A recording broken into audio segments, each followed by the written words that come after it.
Tan plus cot সমান যদি 2 হয় তাহলে ট্যান স্কোয়ার থিটা প্লাস হচ্ছে cot to the power 7 theta এর মান বের করতে হবে আমাদেরকে।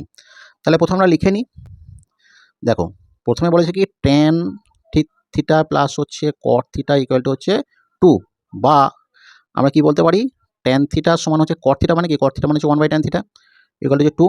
তাহলে আমরা কি বলবো, দেখো এখানে ট্যান থিটা আমরা ধরলাম, নিচে এটা হর হয়ে গেল, তাহলে ওপরে কি থাকবে ট্যান ট্যান গুণ হয়ে যাবে, তাহলে tan square theta plus 1 equal হচ্ছে 2। তাহলে or tan square theta plus 1 হচ্ছে 2, তাহলে 2কে এটা দিয়ে এই যে কোনাকুনি গুণ হয়ে যাবে, তাহলে 2 into tan theta, or tan square theta minus এই 2টা দিকে চলে আসবে plus 1 equal to 0, or tan theta minus 1 তার হোল স্কোয়ার ইকুয়াল টু 0।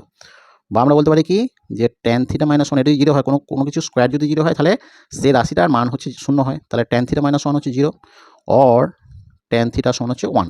ওকে, তাহলে দেখো এবার আমরা ডান সাইডে কি মান যেটা বের করতে বলছে যে ট্যান স্কোয়ার থিটা প্লাস হচ্ছে cot to the power 7 theta এর মানটা বের করতে হবে। সমান আমরা লিখতে পারি কি, এটা আমরা কি বলতে পারি যে ট্যান তার স্কোয়ার বলতে পারি, কট প্লাস কট মান হচ্ছে 1/tan তার টু দি পাওয়ার 7 বলতে পারি, তো ট্যানের মান কত 1 স্কোয়ার আছে, আর এখানে 1/1 তার to the power 7, 1 to the পাওয়ার 7 মানে হচ্ছে 1, তাহলে 1 প্লাস 1 সমান হচ্ছে 2।